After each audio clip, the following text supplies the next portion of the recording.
At night, a house always sounds different. You begin to hear what gets lost in the noise during the day.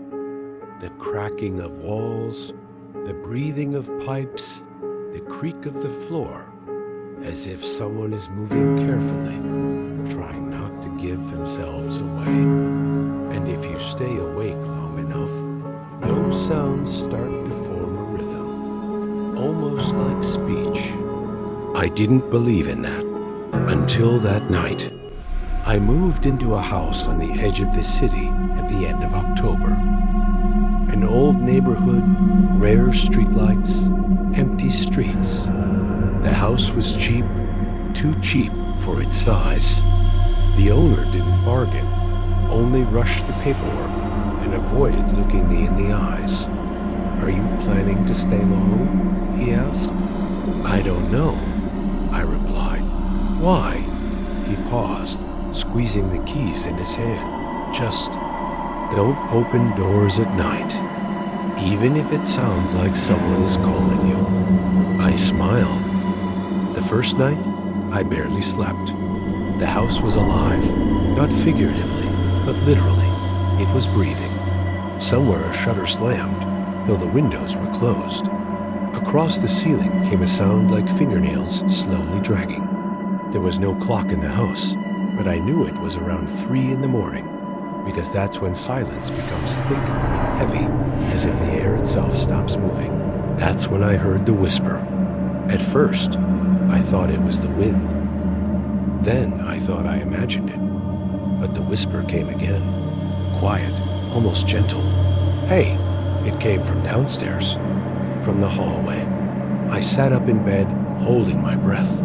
My heart was pounding so loudly, I was sure it could be heard throughout the house. "You're not asleep, I know." The voice was strange. No age, no gender. As if several voices were speaking at once, very carefully, trying not to scare me. I didn't answer. The whisper came closer. "Open the door."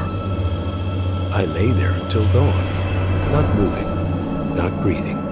When sunlight touched the windows, the whisper disappeared, as if it had never been there. I blamed exhaustion. The next night, it came back.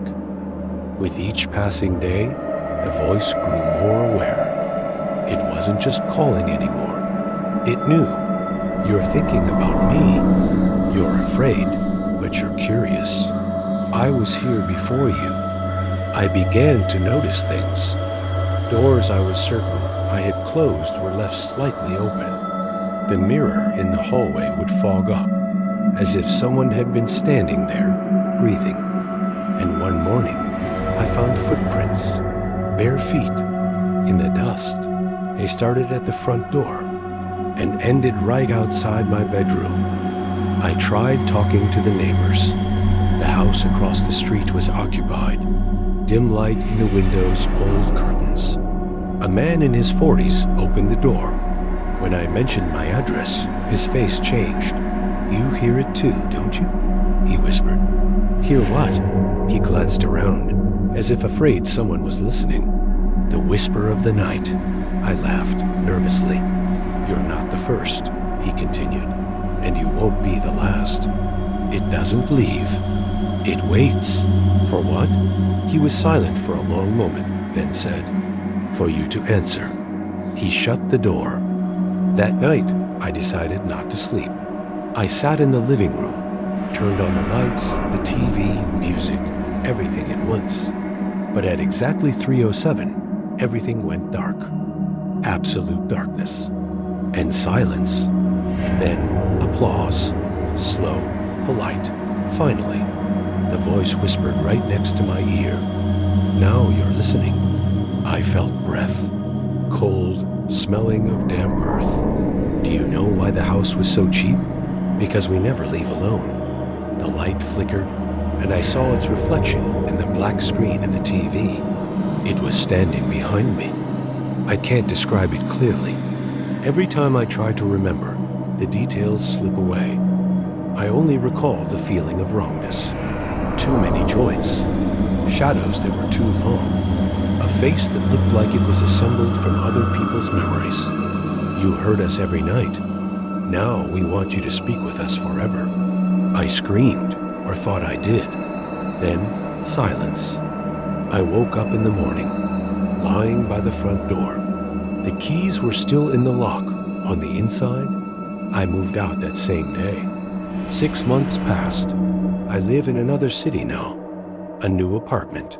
Bright, crowded. But sometimes, exactly at 3:07, when the whole building is asleep, I hear it again. Not from the hallway. From inside. "You're still ours? You just went too far away to open the door." I thought distance would help. Changing cities was easier than changing the feeling that I was still being watched. The new apartment was modern. White walls, large windows, neighbors behind every wall. No creaks, no old pipes, no darkness in the corners. And yet, at night, I tried not to turn off the lights. The first weeks were calm. I convinced myself it had all been a nervous breakdown, insomnia, imagination. Even the voice in my head grew quieter, almost disappeared. Almost. It started with small things. Sometimes I caught myself listening, unconsciously, as if waiting for someone to call me. Sometimes the silence felt too perfect, like it was waiting for something. Then I noticed something strange. My phone. At exactly 3:07, the screen would turn on. No notifications. Just light up and go dark. Every night. I checked the settings. Changed phones. Turned it off completely. Nothing helped. One night, I couldn't take it anymore. And I answered. Not out loud. Inside my head. "What do you want?" The screen flared brighter than usual. And in the reflection, I saw it again. This time, it wasn't standing behind me. It was looking out from inside me. My face, but the eyes were too deep, too dark. The mouth moved out of sync with my breathing. "We told you," the voice whispered. "A house isn't walls." I dropped the phone. The screen went black, but the whisper didn't. From that moment on, I started losing time. Sometimes I'd fall asleep in bed and wake up sitting on the hallway floor. Sometimes I found scratches on my arms that I didn't remember getting.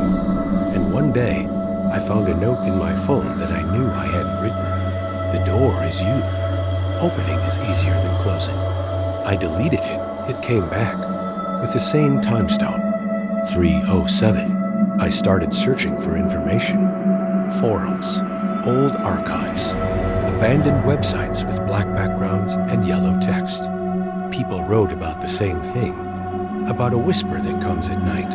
About a voice that knows your thoughts. About a house you can leave, but can never truly escape. In one archive, I found a name. It was called many things. The night host. The one who waits for an answer. The whisper. But most often, just it.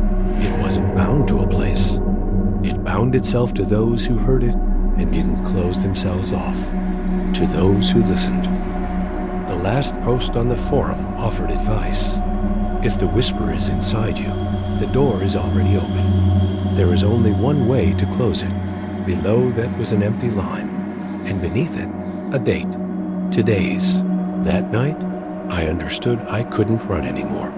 I sat in silence, turned off the lights, closed my eyes. "All right?" I whispered. "I'm listening." At first, nothing.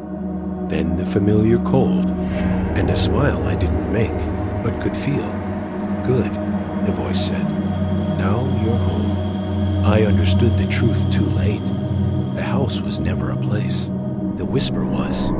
And the door is attention, fear, curiosity. Every time you listen to a scary story at night, every time you hold your breath, every time you wait for it to speak, you open it just a little. And if you're watching this video right now, if it's quiet around you, if the voice feels a little too close, don't answer, because it already knows that you hear it.